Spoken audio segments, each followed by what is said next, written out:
These gentlemen that many people, I think, are here because of you, Eamonn. Absolutely.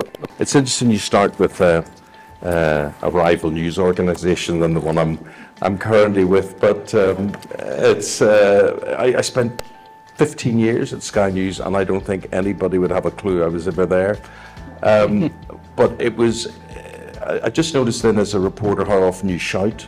Everything, you keep shouting, we're here, this is happening, whatever. But you're making it up. The thing is that people tend to make a lot of mistakes on live news programs, because on live news programs, not structured bulletin type programs. But you're just dealing, it's like being a sports presenter, you're dealing with information that's coming into you just fresh all the time. And you've got nothing to say whatsoever, so you repeat things, and you just keep. You can tell as viewers, you can tell that we're all padding and pedaling for time. But some amazing things, and your life goes very quickly, and you see a lot of things. You're up close and personal.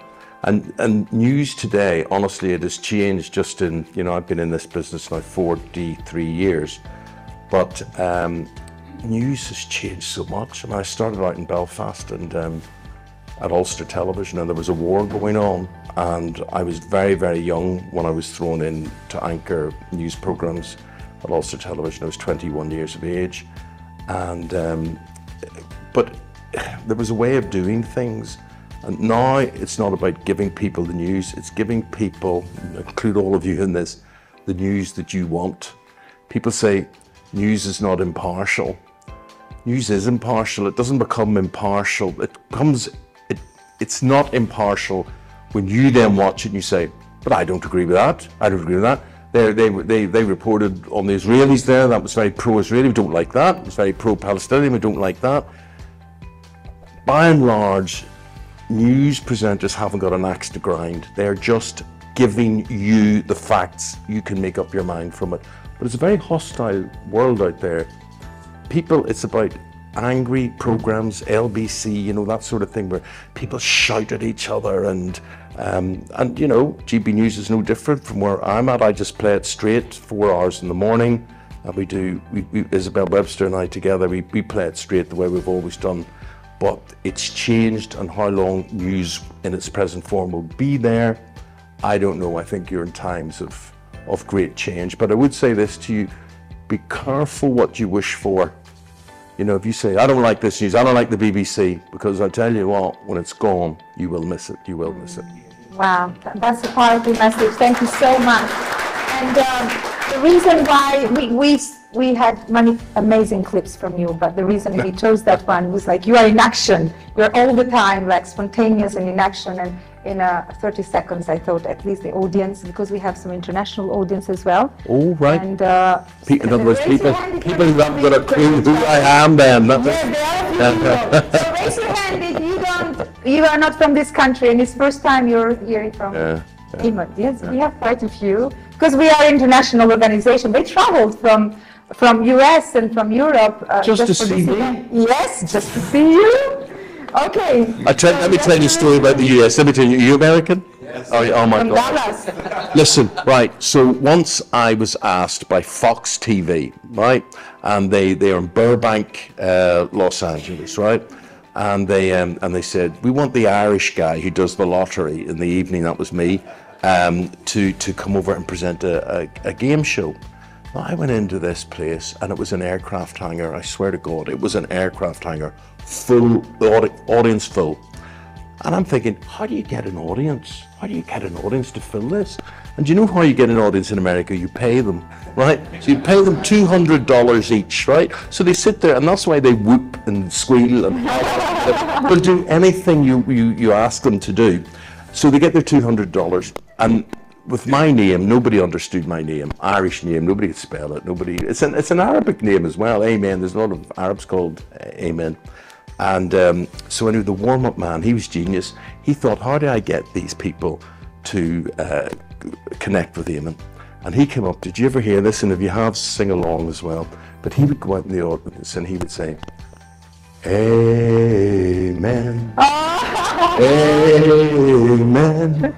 Amen, amen, amen. And they were, and honestly, in no time, they were all chanting this. So I'm coming out thinking, I'm brilliant. That's why you're next. I phoned my wife and I said to her, Ruth, no, I was only supposed to be out here for 2 weeks, but you may pack up, you may get Jack out of school, because this is the future, this is where it's going to be for me. It's all going to happen, we're going to live in the USA, and that's going to be it. And I got limos bringing me through Beverly Hills, a whole bit. It was incredible. We'd worked very hard, so I was out there to make 5 programs, and they said, we don't want 5 programs, we want 25 programs, right? So they made all these programs, they were incredible. I've never had an audience like it. It was superb. The trouble is, it does fool you into thinking you are brilliant when you're not. And anyway, to cut a very long story short, the program came 4th in its slot. So it was behind, there was a series called Lost. There was something called The Biggest Loser, I think it was called, and it's about losing weight. And then there was something else which I can't remember, some other big show. And then there was mine. And 4th, it came 4th in the slot, right?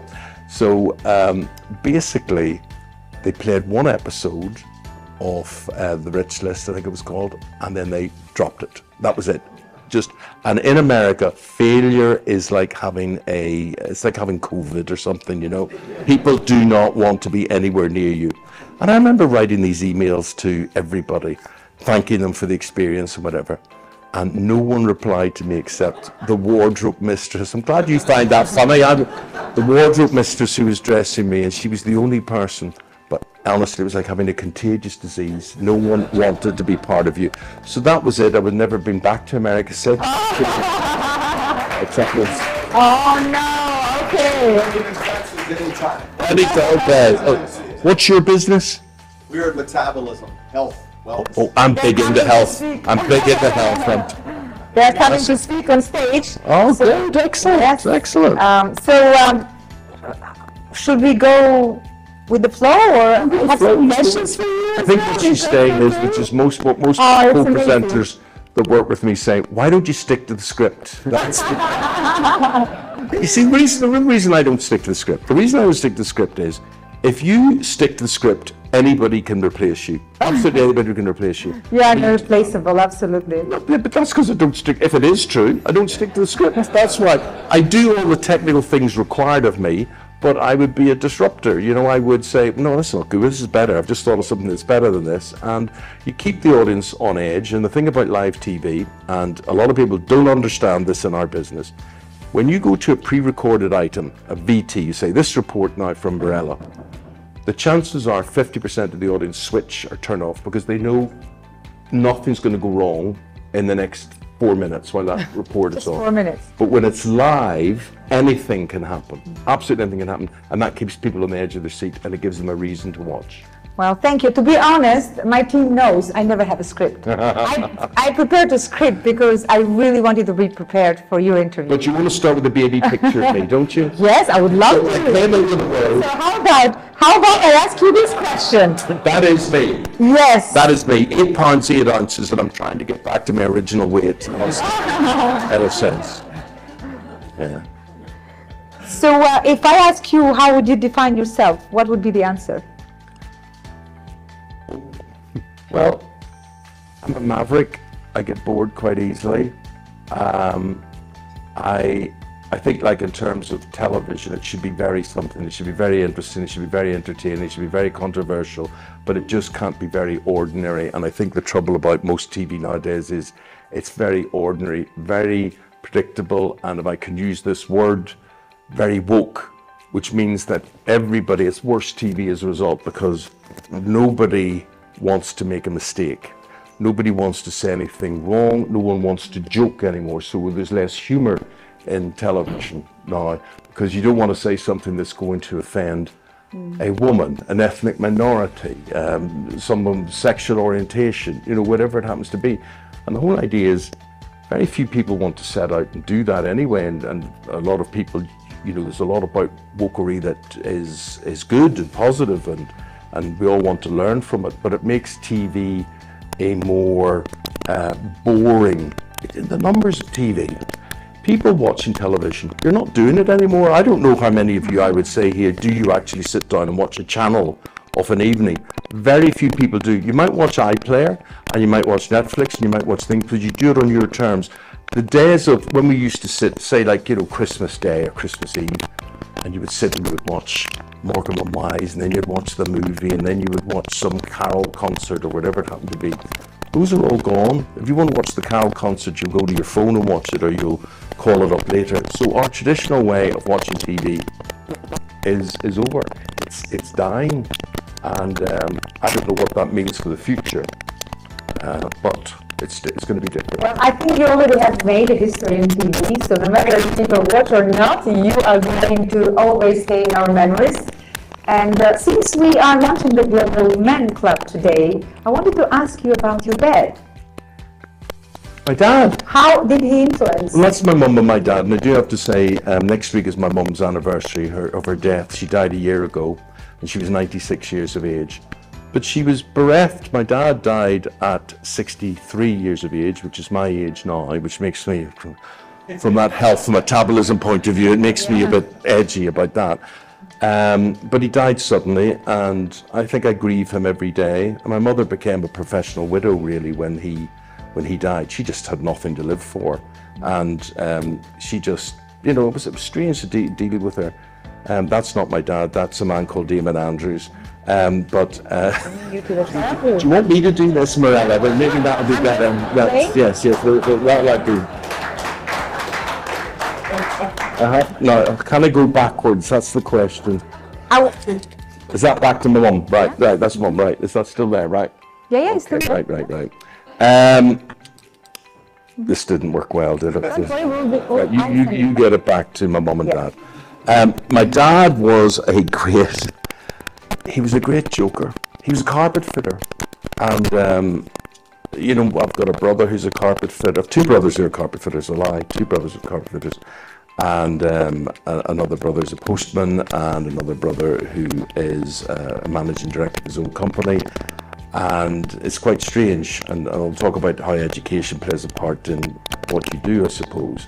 But Daddy was a great joker, great people person, and Mum was the boss of the house. I mean, and this is why it's interesting where Ian talked earlier about men learning from women and whatever. There's no way. I was a family of five boys, right, five boys. I went to all boys schools, primary and secondary, and Mum was the only woman really in our lives, but she was the boss. That's a birthday picture there. So how was your childhood? Would you like to share us a little bit about your childhood? Well, I mean, looking at that picture, it's quite interesting. There's what's called a fireplace to the right of the picture there. And the fireplace joined onto a shop beside us, which was a fruit and veg shop. And they put all their potatoes and vegetables and everything on the floor, carrots, everything was on the floor. But also on the floor then that attracted mice. And the mice then decided they got bored in the shop, so they would come through our fireplace into our house. And one day my mum said to me, right, put on your Wellington boots, put on your water boots, and we're going out, put your duffel coat on, we're going out. And I said, Mum, but I can't get my boot on, I can't get my boot on. And she said, don't be stupid, put your boot on, I can't get it on. Right, see if there's anything in it, turn it upside down. And the longest, biggest, blackest mouse jumped out of that, which has led to me having a lifetime phobia of mice. Absolutely cannot deal with mice, cannot deal with them at all. But that was the mouse in the house. And you know in Tom and Jerry, they had, you know, you'd see where the mouse lived, it was under a perfectly semicircular little hole. Do you know what I'm talking about? Yeah. They really do exist, because we had one in our what was called coal hole. So under the stairs you would put the coal for the fire in there and things like Wellington boots and whatever. And there was this perfect little archway where the mice would come in and out like that. That's Katie Hughes. That's her shop. That's the fruit and veg shop next door. That's what that was as well. But it was a very happy childhood. I mean, we probably hadn't got much, but we had very loving parents. I mean, I do a lot of work for suicide prevention charities in Ireland. And I say to people, North Belfast, where I grew up, has got the highest incidence in Europe of male suicide. And I say to the experts, I said, but why is this not me? Why is it happening to him and him and him, but not me or any of my brothers? And they say, because you had a stable background, you had a parent that was in employment, you had a loving environment, there wasn't substance abuse. I mean, it wasn't far. I mean, we didn't know we had a perfect environment at all. I mean, my parents were very fiery between them. But you know, and we hadn't got much, but that was it. There was a lot of love there, and to this day, that's me at school. That's at primary school, and I was about 8 years of age there. So what do you remember as the most difficult moment during your childhood? Oh, that would be the Troubles. I mean, where you see me there, that's me at school. But our lives were completely, you can get rid of Eamonn Andrews. We don't want to, the reason that man keeps popping up, he was a presenter of This Is Your Life. And my mother named me after him when I was born. She couldn't think of a name, but she thought, Eamonn's got curly hair like him, black curly hair, I'm going to call him Eamonn. So that's why I'm Eamonn.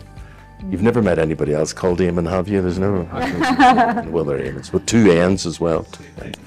But the turmoil, living a happy life, and then the Troubles erupting, and that's what they did. Suddenly everything was fine. I can remember going to see the Queen at the top of our road, the New Lodge Road, and we have been at the Queen and things are coming past and whatever. But then after that, that could never happen again. The Queen couldn't visit unless she was, you know, armoured protection all around her, but even then royal visits weren't encouraged.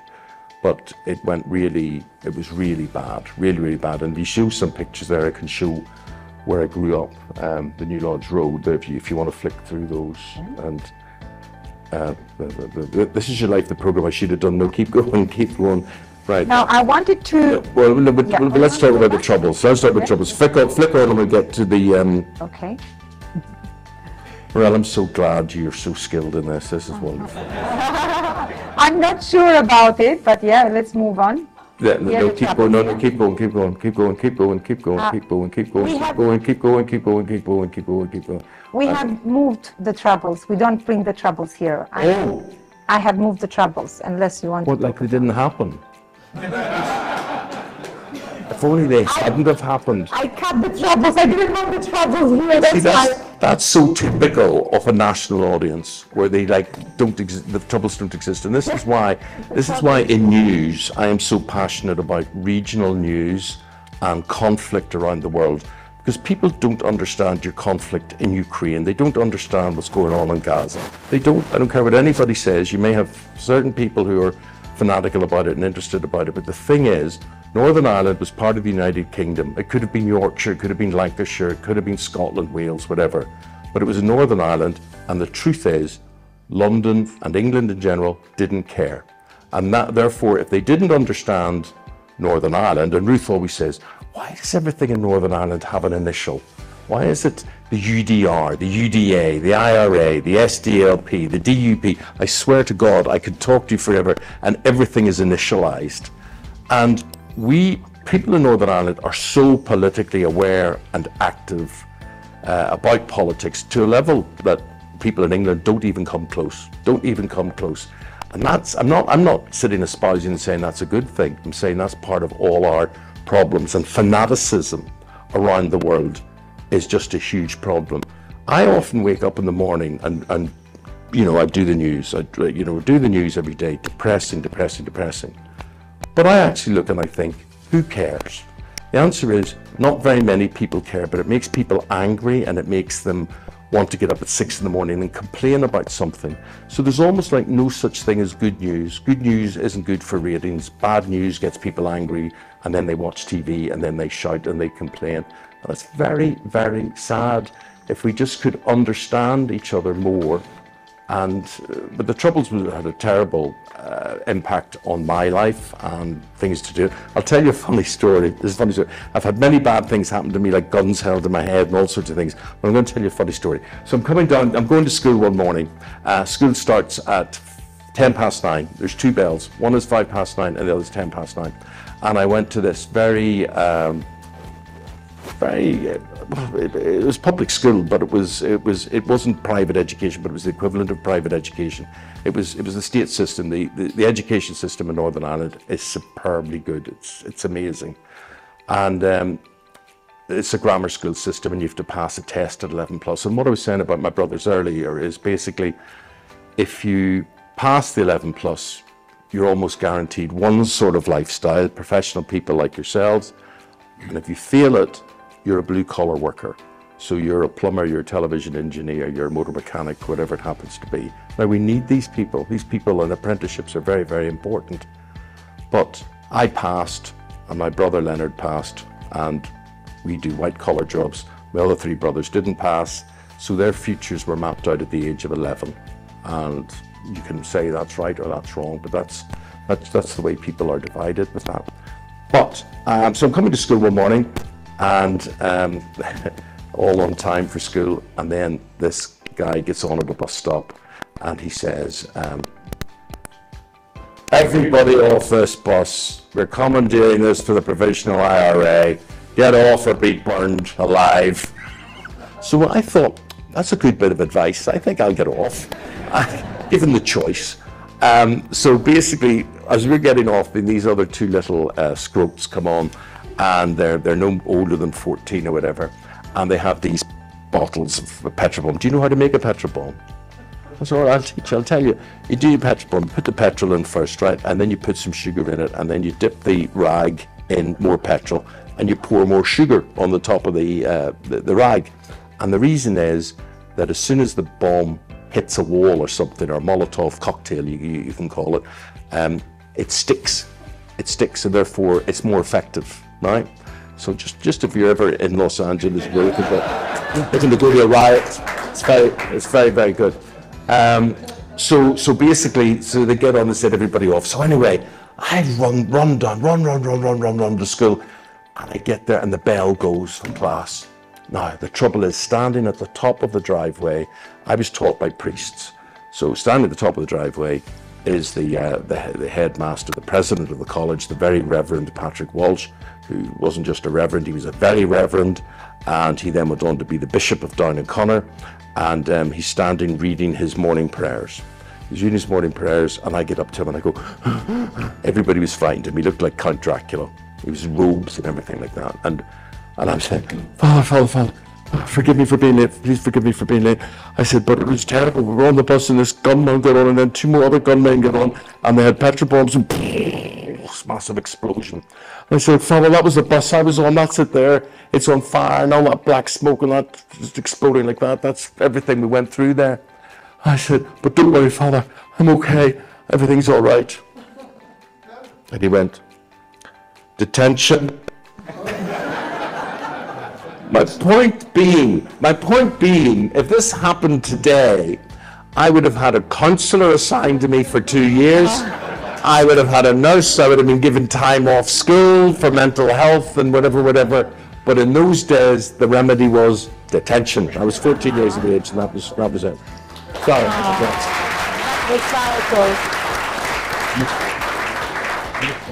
Well, I think you have covered quite a lot what I was about to ask, but now my question is, how does the life of a celebrity looks like? I mean, you have lots of advantages, but sometimes it looks like a little bit more limited in terms of lifestyle we do. So how would you describe it? Well, I'd describe it like today I got a phone call at 4 o'clock today from today I got a phone call today from a Sunday newspaper to say, we have it on very good authority that you and your wife are divorcing. What would you like to say about this? Now, the first thing I'd like to say is we're not divorcing, but the pressure of this story runs every single week. And sorry, when I say it runs, it is there in what are we going to write about? And there is a time where it becomes incredibly depressing listening to it, and sometimes you think, am I divorcing? Do I hate my wife? But I know you're laughing at that, but I swear to you, you're doing things like you're getting petrol in the car, whatever it happens to be, and then you get these messages, and then it turns out that some executive at ITV is putting this about, and the malice and the bitchiness and the horribleness within my business. Unfortunately, I've chosen outside acting. I can't really think of anything worse because you're judged. You're either criticized or you're praised. So you've got to treat appraisal and criticism in the same way. You just can't believe one and ignore the other one. So I just tend to always believe I'm crap, and then if someone else says you're not, you think that's very nice of you, that's very kind. But you also got to understand that people like you to be successful. I was successful from 19, and it was just amazing. Like, it was an incredible story, which Mirela doesn't want to know about because it was in Belfast. No, I want to know We're joking you. But it is very, very. So can I ask, Yes. where did it exactly start, that tipping point of your success? What would you? I was 19. So what happened? I was at journalism college, and I left journalism, and it was and there's a good message in this, I think, for everybody.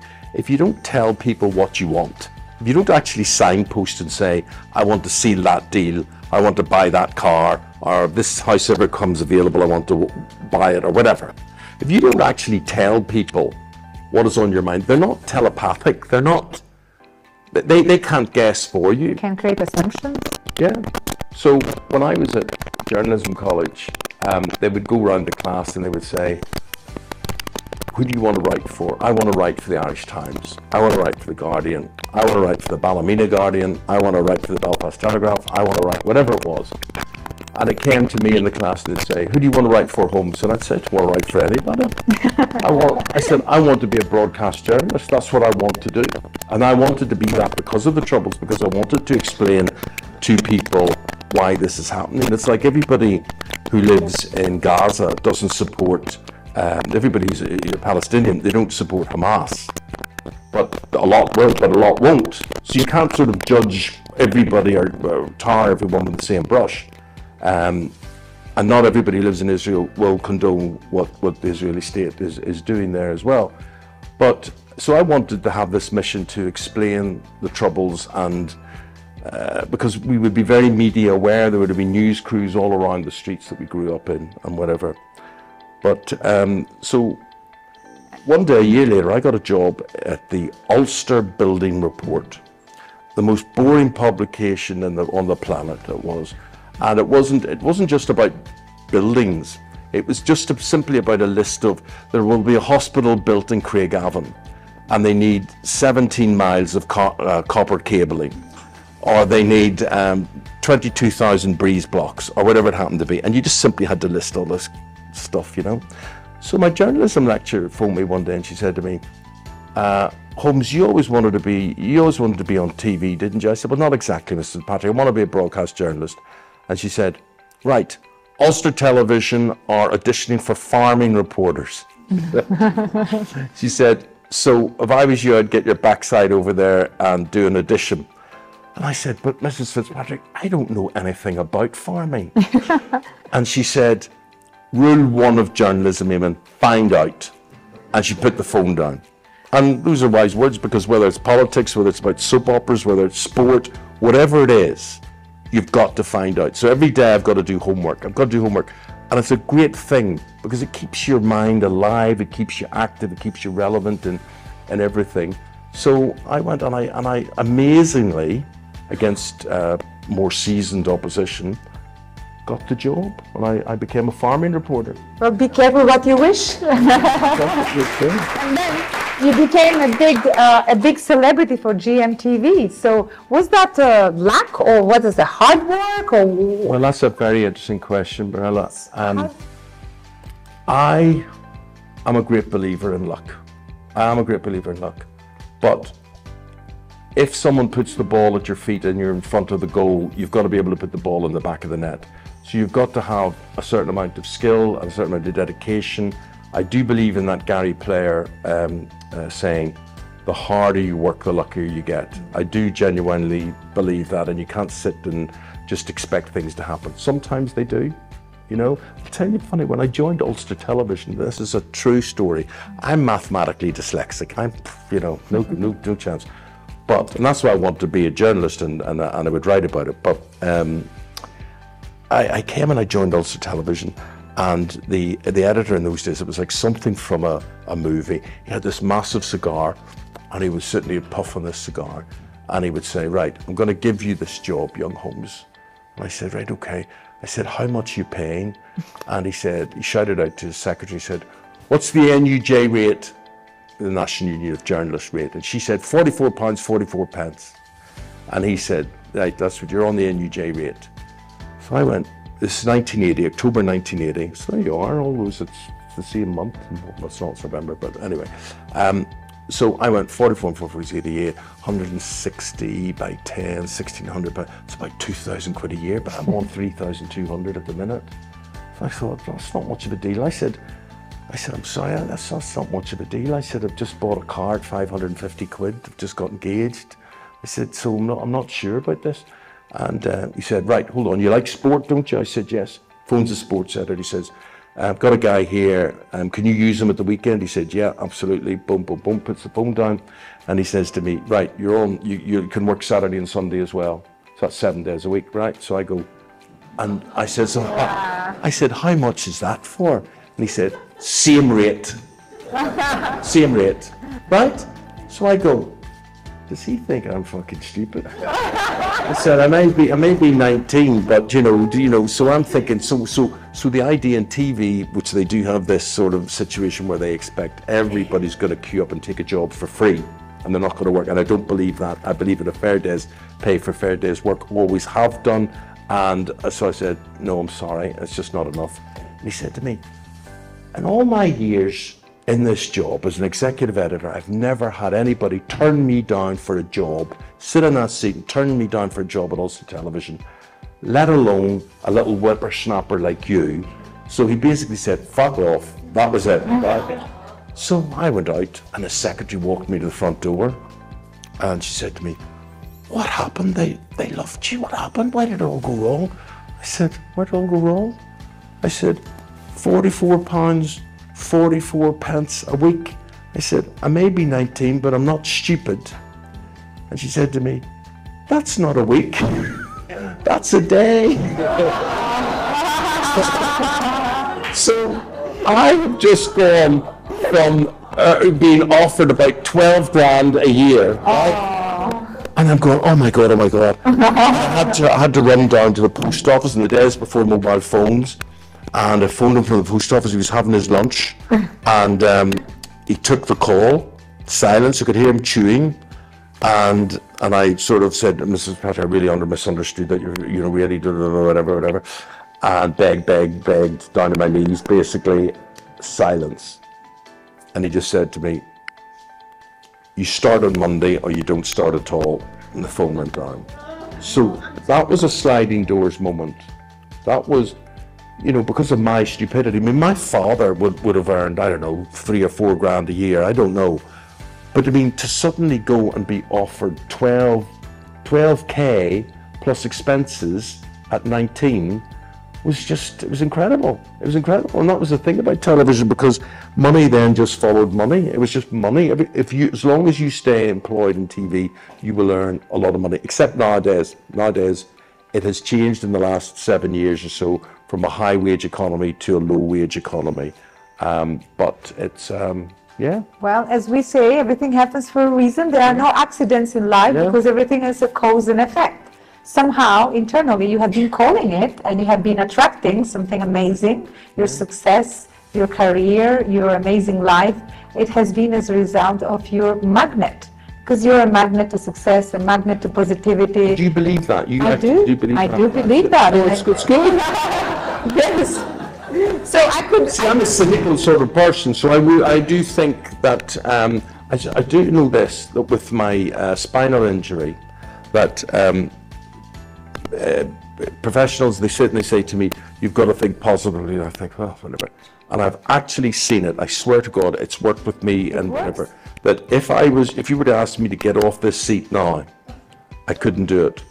But if you said to me, think positively and get off the seat. In other words, think of something you love. And the thing that I love most of my life is my doggy.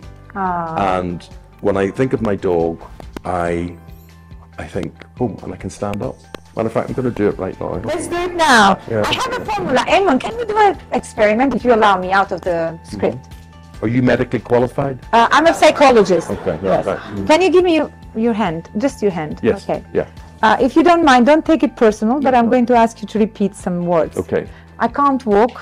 I can't walk. I'm weak. I'm weak. I can't do anything. Can't do anything. Don't ask me to go out. Don't ask me to go I out. can't move. No. Right. Now, can you repeat this after me? I'm whole. I'm whole. Perfect. Perfect. Strong. Strong. Powerful. Powerful. Loving. Loving. Harmonious. Harmonious. And happy. And happy. I'm whole. I'm whole. Perfect. Perfect. Strong. Strong. Powerful. Powerful. Loving. Harmonious. And a bit big-headed. Again. I'm whole. I'm whole. Perfect. Perfect. Strong. Strong. Powerful. Powerful. Loving. Loving. Harmonious. Harmonious. And happy. And happy. Do you want to try? Yeah, go. No. Now, do you want to try to stand? I'll get up with Maggie. I'll get up with Maggie. Right, I'll think about Maggie. I swear to God, I just literally cannot get up. Right, I'm going to think of my dog and how much I love my dog and how much my dog loves me. Wow. No, Bobby. Wow. Wow.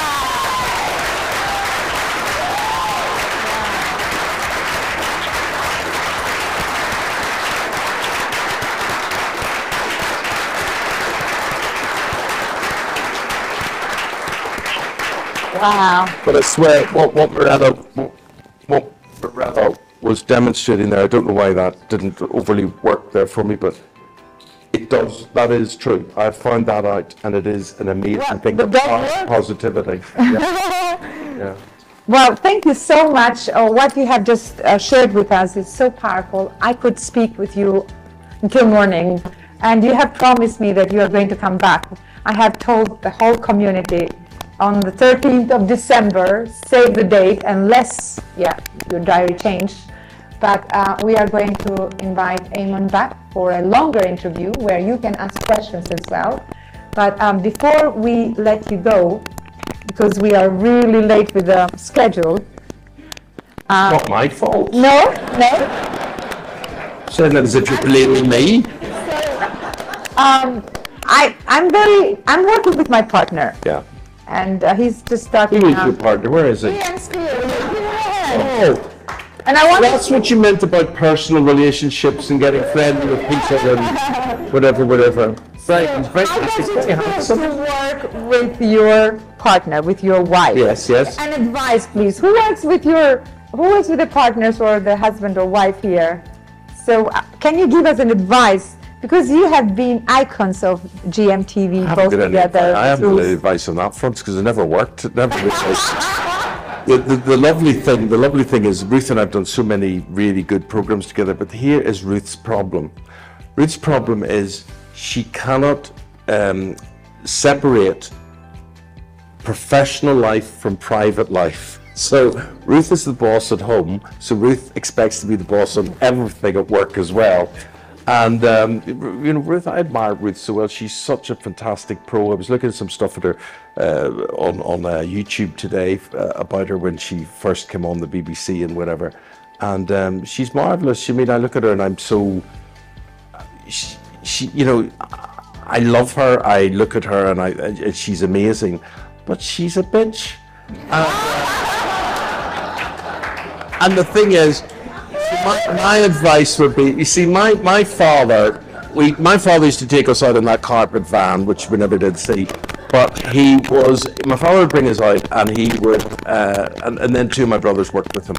And they always fought. And I used to look at this and think, how does this ever work? And I think within families, you end up being more blunt and more direct than you would with a stranger as a colleague. So it's difficult.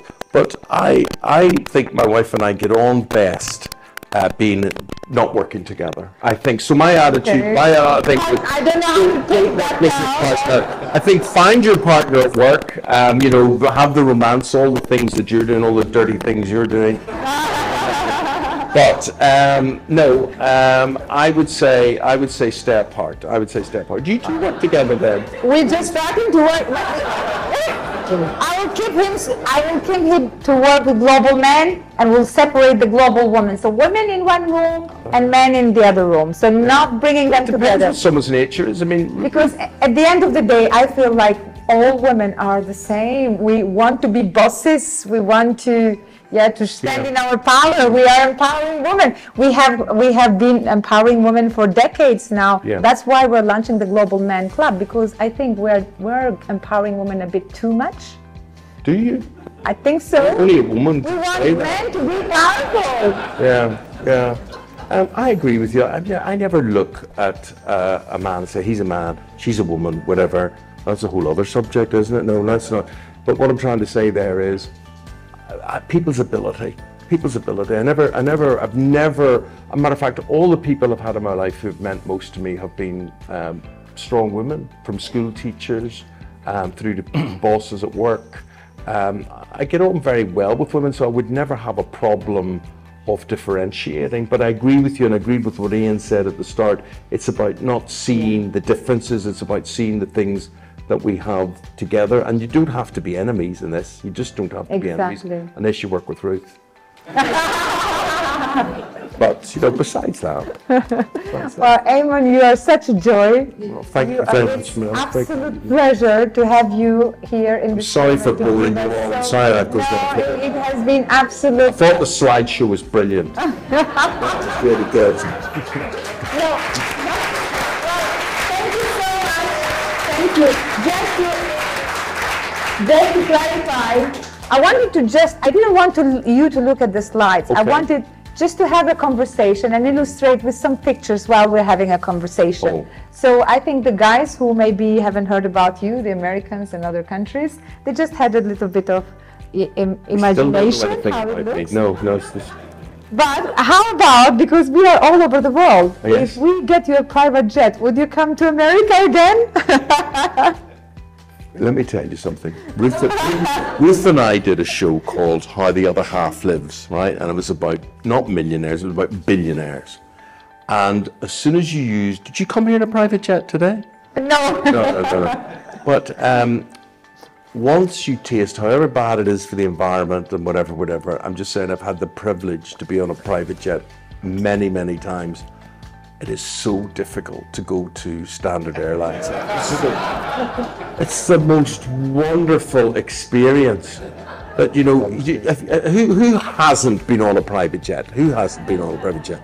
Yeah, 3 of you in here. But honestly, let me tell you this. No baggage check-in. You literally go into this porter cabin or whatever and they say, let me just take your bag, sir, madam, whatever it is. They take it, they scan it. No one ever comes back to you with any questions. And then you literally walk out the door and it's like 5 steps till you board the aircraft. It's the most incredible thing. We were, I was very, very lucky. We were taken to Moscow to see a lot of oligarchs. We were brought to Ukraine before everything went wrong, and it's so sad to realize what is happening there as well. But honestly, I could bore you forever about private aircrafts, but apparently they're not good for you, so you can't say anything nice about them. Wow. Eamonn, thank you so much again.